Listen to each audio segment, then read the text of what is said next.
عن عمران بن حسین عن النبی صلی اللہ علیہ وسلم انہ سأل رجلا وعمران یسمع فقال یا ابا فلان اما صمت سرر هذا الشہر۔ حضرت عمران بن حسین، سواد والا حسین، حسین اور حسین میں فرق ہے۔ سواد والا حسین یہ صحابی کا نام ہے۔ آپ روایت کرتے ہیں، فرماتے ہیں کہ حضور اکرم صلی اللہ علیہ وسلم نے ارشاد فرمایا، ایک شخص سے سوال کیا، انہو سألہ او سأل رجلا۔ اب راوی کو تھوڑا سا شک ہے کہ یہ حضور نے سوال عمران بن حسین سے کیا یا کسی اور شخص سے کیا، تو عمران سن رہے تھے۔ او رجلا و عمران یسمع فقال یا ابا فلان، حضور نے اس سے پوچھا کہ اے ابا فلاں، یعنی اس شخص کا جو نام ہے وہ راوی بھول گئے تو نام کی جگہ فلاں کا لفظ استعمال کیا۔ اما صمت سرر هذا الشہر، کہ کیا تو نے اس مہینے کے آخر میں روزہ رکھا ہے؟ قال اظنہ، قال یعنی رمضان۔ حضرت نعمان کہتے ہیں کہ مجھے گمان ہے کہ حضور نے رمضان کے بارے میں اس سے سوال کیا۔ قال الرجل لا یا رسول اللہ صلی اللہ علیہ وسلم، تو اس شخص نے عرض کیا کہ نہیں یا رسول اللہ، میں نے روزہ نہیں رکھا۔ قال فاذا افطرت فصم یومین لم یقل السلط اظنہ یعنی رمضان۔ تو حضور نے فرمایا، اچھا جب تم افطار کر لو، یعنی جب روزے ختم ہو جائیں رمضان شریف کے، تو پھر تم اس کے بعد شوال کے مہینے میں اس روزے کے بدلے میں 2 روزے رکھ دینا، یعنی ایک روزہ تو نے نہیں رکھا، تو اب اس کے بدلے میں رمضان کے بعد شوال کے مہینے میں 2 روزے رکھ دینا۔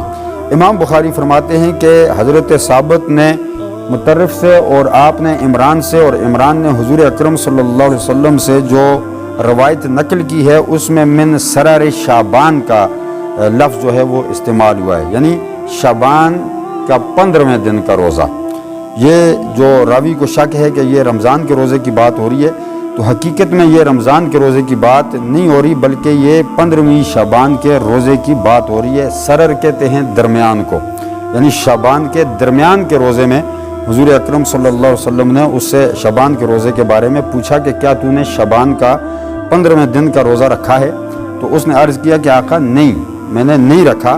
تو حضور نے فرمایا کوئی بات نہیں، اب جب شوال آئے گا تو اس روزے کے بدلے میں تو 2 روزے رکھ لینا۔ اب امام بخاری نے اس روایت کو نقل کیا ہے، لیکن مسلم میں واضح روایت موجود ہے، حدیث کا نمبر ہے مسلم شریف کے اندر 2745 نمبر ہے مسلم شریف کے اندر، وہاں بالکل واضح طور پہ آیا ہے شابان کے حوالے سے کہ یہی روایت سیم لفظ بلفظ امام مسلم نے کوٹ کی ہے، اور آپ فرماتے ہیں کہ اس حدیث کے اندر الفاظ ہیں کہ سرۃ هذا الشہر۔ سرہ کہتے ہیں ناف کو، جو انسان کے جسم کا درمیانی عضو ہے اس کو سرہ کہا جاتا ہے، ناف کو سرہ کہا جاتے ہیں، جیسا کہ عموماً آپ نے فقہ کے مسائل کے اندر یہ بات سنی ہوگی کہ تحت السرہ فوق السرہ، یعنی ہاتھ باندھنے کی بات جو علماء آپس میں اہل حدیث یا حنفی لوگ آپس میں بات کرتے ہیں تو وہ الفاظ استعمال کرتے ہیں فوق السرہ تحت السرہ، یعنی ناف کے نیچے ہاتھ باندھنا یا ناف کے اوپر ہاتھ باندھنا۔ تو ناف کو سرہ کہا جاتا ہے، درمیان سنٹر جو ہوتا ہے اس کو، تو حضور نے لفظ سرہ استعمال فرمایا، سرۃ هذا الشہر، کہ اس مہینے کے درمیان کا روزہ تو نے رکھا ہے، تو درمیان جو ہے وہ 15 شابان بنے گا۔ تو شابان کے حوالے سے مسلم شریف کے اندر روایت واضح الفاظ میں موجود ہے۔ امام بخاری بھی اس کو شابان ہی کا روزہ قرار دیتے ہیں کہ من سرر شابان قال ابو عبداللہ و شابان اصح، کہ شابان کے حوالے سے یہ جو روایت ہے یہ صحیح ہے کہ 15ویں شابان کے روزے کے متعلق یہ بات ہو رہی ہے کہ یہ روزہ رکھا جائے 15 شابان کا۔ اب 2 گروہ بن گئے، 2 فرقے سمجھ لیں آپ بن گئے۔ ایک نے جب یہ حدیثیں پڑھی تو وہ کہنے لگے کہ یہ روزہ واجب ہے، کہ حضور نے چونکہ حکم دیا ہے کہ اب تو نے یہ روزہ نہیں رکھا تو لہٰذا رمضان کے بعد شوال کے مہینے میں اس روزے کے بدلے میں 2 روزے رکھنے۔ تو وہ لوگ اس روزے کو شابان کا 15ویں دن کا جو روزہ ہے اس کو واجب قرار دیتے ہیں، ان حدیثوں کی بنیاد پر، ان حدیثوں کی روشنی میں وہ کہتے ہیں کہ یہ روزہ واجب ہو گیا ہے۔ اور بعض لوگ ہیں جو سرے سے 15ویں دن کا انکار ہی کر رہے ہیں، وہ کہتے ہیں کہ نہیں، کوئی روزہ بھی نہیں ہے، کوئی عبادت بھی نہیں ہے، کچھ نہیں ہے۔ تو دونوں غلطی پر ہیں۔ اصل جو بات ہے وہ اہل سنت و جماعت کا جو عقیدہ ہے وہ بالکل صحیح ہے کہ نہ واجب ہے نہ بالکل ترک کر دینے والی بات ہے، نفلی بات ہے۔ کوئی رکھ لے تو صحیح ہے، اجر ہے، ثواب ہے، کوئی نہ رکھے تو گناہ گار نہیں۔ یہ اہل سنت و جماعت کا موقف ہے کہ 15 شعبان کا جو عبادت ہے اور جو روزہ ہے، یہ حضور نے حکم تو دیا ہے لیکن حکم واجبیت میں نہیں آئے گا، یعنی سنت طریقہ ہے۔ اگر کوئی رکھتا ہے تو اچھی بات ہے، افضل بات ہے، حضور کا پسندیدہ عمل ہے، اور اس پر حضور نے ہمیشہ عمل کیا ہے۔ حضور ہمیشہ شعبان کے مہینے کے اندر کثرت کے ساتھ روزے رکھتے تھے، جیسا کہ میں نے کل عرض کر دیا کہ پورا مہینہ بھی حضور شعبان کا روزہ رکھتے تھے۔ تو 15ویں دن کا حضور بھی رکھتے تھے، 13، 14، 15 ایام میں 20 کے روزے بھی حضور رکھتے تھے۔ سمار والے دن کا روزہ آپ صلی اللہ علیہ وسلم رکھتے تھے، شوال کے 6 روزے آپ صلی اللہ علیہ وسلم رکھا کرتے تھے، یعنی ان روزوں پر حضور نے ہمیشگی اختیار کی ہے اور آپ صلی اللہ علیہ وسلم روزہ رکھتے تھے، اور امت پر یہ روزے سنت ہیں۔ رکھ لیں تو ثواب ہے، نہ رکھیں تو گناہ گار کوئی نہیں ہوگا۔ یہ اہل سنت و جماعت کا عقیدہ ہے۔ بعض لوگ سرے سے انکار کر دیتے ہیں کہ نہیں جی بالکل ایسی کوئی بات ہی نہیں ہے، اور بعض لوگ واجب قرار دیتے ہیں، تو دونوں طریقے جو ہیں یہ غلط ہو جائیں گے۔ صحیح طریقہ یہی ہوگا کہ اگر کوئی رکھ لے تو اس کو اللہ تبارک و تعالی اجر عطا فرمائے گا، اور اگر کوئی نہ رکھے تو وہ گناہ گار نہیں ہوگا۔ یہ روزے کی بات ہوگی 15ویں دن کی۔ اب رات کی عبادت کے حوالے سے یوں تو روایات تو بہت ساری ہیں، لیکن اکثر علماء ان کو ضعیف کہہ کے ان کا انکار کر دیتے ہیں کہ بھائی نہیں ایسی کوئی بات نہیں ہے۔ بات وہی آتی ہے کہ ہم فرقوں میں بٹ گئے، میرے فرقے کی بات ہے تو مجھے پسند ہے تو میں کہوں گا بس ہے ہی ہے، تو اگر میرے مقصد کی نہیں ہے، میرے فرقے کی نہیں ہے تو میں اس کا انکار کر دوں گا، بے شک وہ بخاری میں ہے، مسلم میں ہے، ترمذی میں، کسی میں بھی ہے۔ تو ترمذی شریف کے اندر بھی روایت موجود ہے، جیسا کہ میں نے جمعے پر عرض کر دیا کہ 15ویں شب کے حوالے سے، یعنی کل جو دن 14 گزرے گا، جو رات آئے گی شعبان کی 15ویں شب کے حوالے سے بھی روایات موجود ہیں۔